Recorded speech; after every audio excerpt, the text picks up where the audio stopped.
Starlink on a boat. There you go. Ooh, ah. This is where it gets totally sketchy. Woo. So Starlink is really important to us because we watch YouTube. Okay, that's not entirely true. We need to have internet access because we need to have data files, like not the least of which is we need to be able to have access to our charts and our routes. We need to be able to download these and access them on our Raymarine. In addition to that, we want to be able to grab weather files. So not only can this apprise us of currents, but also any thunderstorms, winds, any kind of changes that are affecting us, which of course is really, really important to us. We have a couple of systems to do this. The first one that we wanted to try, at least if you think about this in terms of distance, the first one we have been working with is a red port Wi-Fi extender. It's actually been great. We've had pretty good success at least the 2-mile mark without mounting it on our mast. It's designed for RVs and boats. We can have access to an existing Wi-Fi network, so think about your Starbucks, McDonald's, or a marina, RV park, whatever the case may be, in order to get data. But of course we travel past the 2-mile mark, so our second line of communication has been a Verizon Jetpack. Kind of mixed for us. Your messages are coming in. Kind of mixed for us. It's expensive. It's throttled in terms of data. Not exactly what we need as far as a lifeline goes. So this is actually what we're looking to replace. What we're going to replace it with is one of two things. Iridium Go, which is a satellite network, works similar to a satellite phone, but for data. Probably going to put that on the boat as a backup system, and we're identifying, we hope, Uncle Elon's system from Starlink to be our primary way in order to get data. So we did this for a couple of reasons. It's the latest and greatest, and it's kind of cool, but frankly it also has extremely high speed, or it's reported to have extremely high speed, and the cost is relatively low. So installation is roughly about $500. I mean, the equipment is roughly about $500, and of course we're going to do the installation ourselves. So let's get into Starlink on a boat.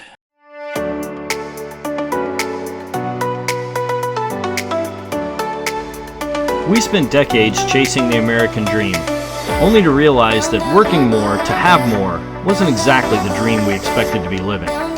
Together, we walked away from it all to rediscover what's really necessary to live a rewarding life. Inspired by other YouTubers, we bought a fixer-upper sailboat in the hopes of discovering the world anew. Just as soon as we learned to sail. Alright, FedEx just delivered, so here's the big unboxing. Ooh, ah. Oh. Well, still nothing.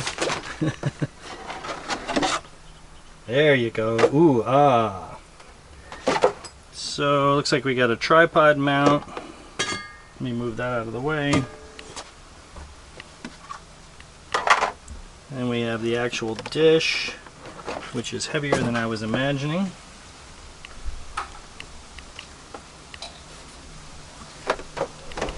Oh, and it's wired. Oh, and there we go. There's the high-tech instructions. Most of it came online, actually. So, router and all the cabling for it. Oh, it's actually pretty lightweight and small. And that is it. Welcome to Starlink. Mounting the dish is a little bit of a trick, and so far the good folks at Starlink haven't come up with a boat mount yet. So what I'd like to do is get it right in the corner of my davits.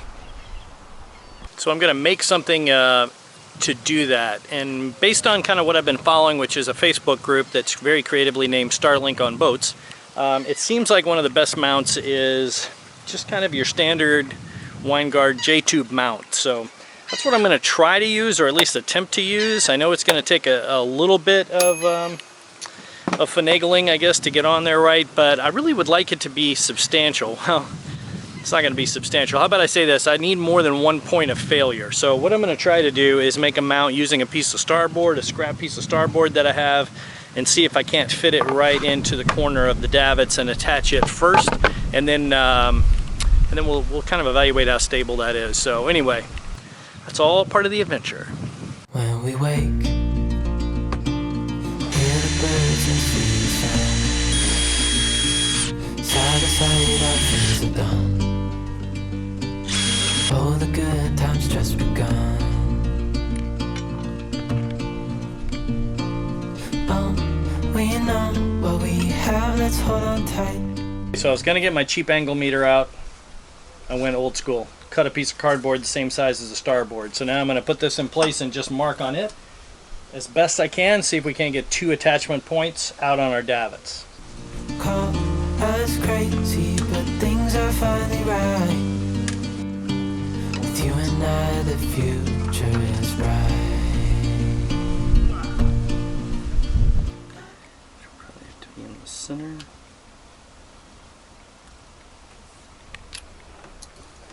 Well, it was a good plan, but it turns out there's too many obstacles in the way right here. Can't seem to quite get that angle right, so we're gonna go back to just plan A. Okay, well, I'd like it to fit something like this, but I'm a little scared to drill into the dish because I don't know if that's gonna show, but there's a connection down inside of that. So I'm wondering if maybe I can tap a screw on either side. Not really certain what I'm going to do here. It's definitely got to be secure. Let me show you what I've done. I took the mount and I have drilled, and then I've got a tap set here, and I've tapped number 8 threads into the mount. And this is where it gets totally sketchy. So what I would like to do is I'd like this mount to fit over everything, and so I've made 2 marks through those holes onto the Starlink posts there, and now I got to drill a hole in the post.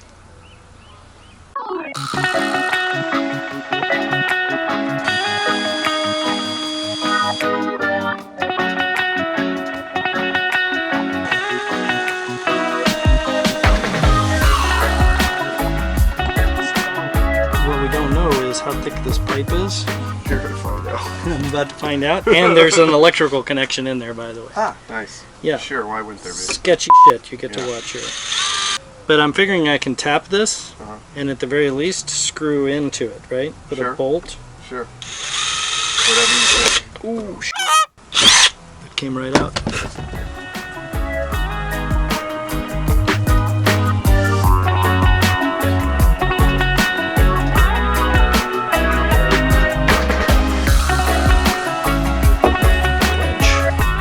Alright, so we got that tapped. We'll just try a quick little dry fit here. I've tapped both of these actually, so the 2 together should work like one giant nut, if you will. Oh, we might need a screwdriver. Let's see if we can do this by hand. Yeah. Alright, so you get the idea. I'm not going to keep going with it, but you get the idea of how that'll be on this side. So now we will tap the other side. There you go.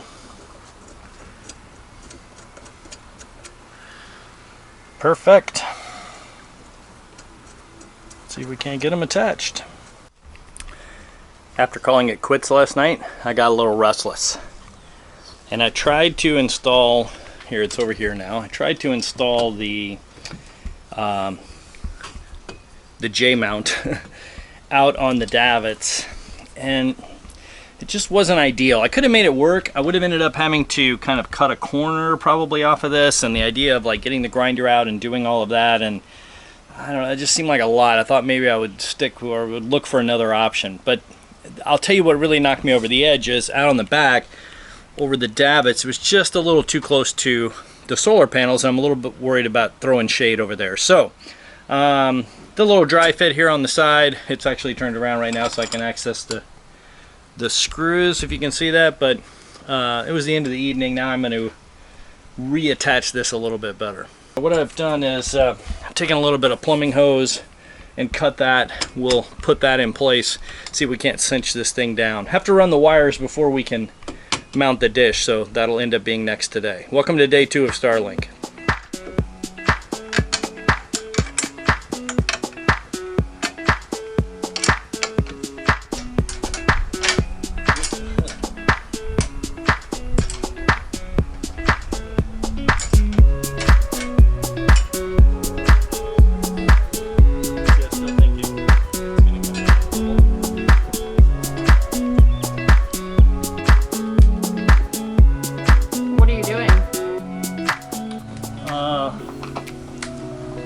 have an old GPS,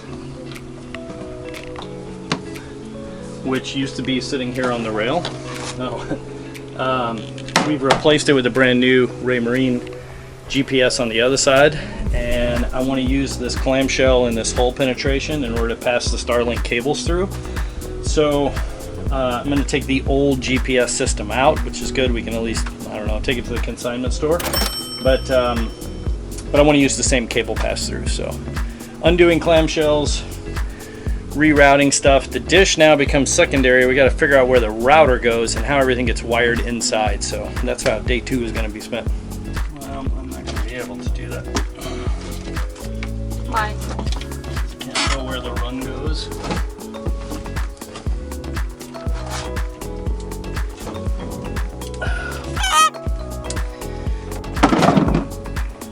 Lazarettes are great until you have to empty them. Whatever.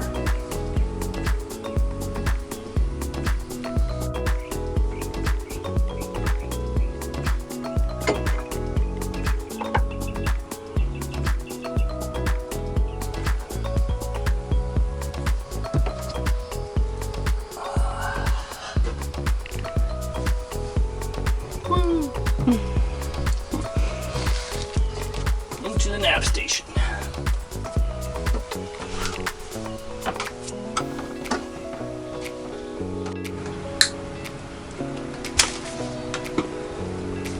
Alright, let's not lose those.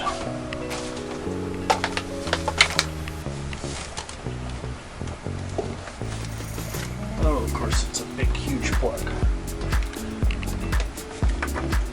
Well, that just means I got a lot of zip tying to do, because I was trying not to undo every zip tie, so I could just pass a small cable through, not a small cable. Let's just pass this through to the lazarette. From the lazarette, I can do it. I can clip one at a time and Okay. replace one at a time. Let me get some zip ties.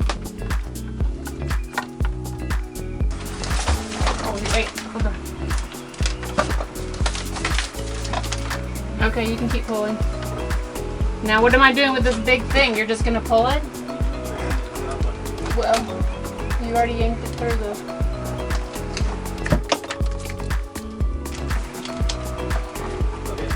Okay, that was easy. Just realizing how many hours spent in boat projects of pulling an old cable out, zip tying shit together.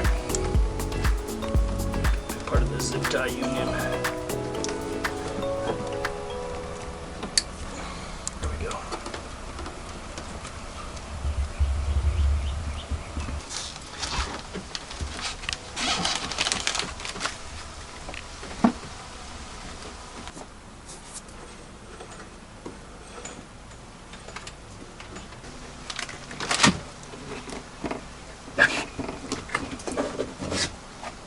Yay!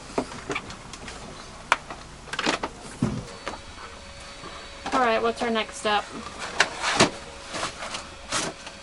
Well, the next step is to run this cable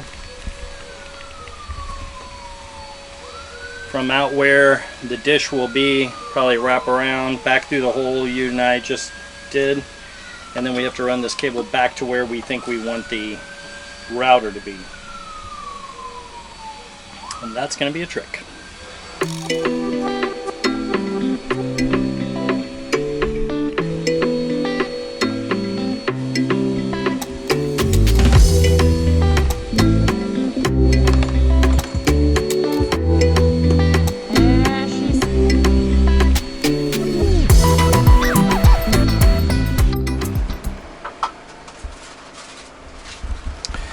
Okay, so now we need to install the Starlink router. It's okay, go on. Okay, so now we need to install the Starlink router, and this actually is pretty good size. It's thin, but it's kind of tall, which is it's just a funny shape for a boat. But I'll tell you where we'd love to put it. Although I've been really putting this project off. So right here behind our TV, we've got a cabinet, and let me get some light on it for you. There you go. Which has our obligatory DVD collection overboard. Has a DVD player. Let's see which one is loose here. This has got to be a good one. Mr. Robinson Crusoe. All right. The things you find on a boat. All right, and then we've got this nest of wires. There's even some equipment up there, so I'm gonna try to get to the bottom of this, but I'm thinking that this shelf that slides and this old car radio can come out. Looks like we got some unique wiring going on back there, so anyway, we're gonna see what we can find. This is where we'd like to put it. And we get this cabinet back, which is a double bonus. I don't know what that was supposed to do. It's some kind of a acrylic board. Maybe something was mounted on this. This isn't here. Like, you suppose something slid forward? If you know, what leave a would you comment. want to slide forward? Too bad the ice maker wouldn't fit in here, huh? So this piece slides. We can clean it, but it looks like something would have sat on it. Ooh, was it trimmed at one point? I don't know. There's a drawer underneath it. Can you see the drawer? I'm going to show you how effective this drawer is. Fancy. It's where you keep your secret stuff. So this would have held the bottom. Let me get the light on it. See that? That would have held the bottom. And it's on the wrong side. They put them on backwards. So just to hold stuff in. Well, it doesn't have a back either, so clearly we're not the first people to explore in this archaeological site. Oh boy, this looks good. Check out that bird's nest. Goodness. This is a car stereo. JVC DVD player, baby. I just undid the power though, so it's not going to work, but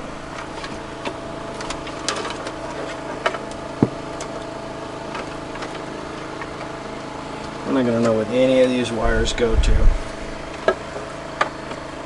And I'm going to assume that's power coming in.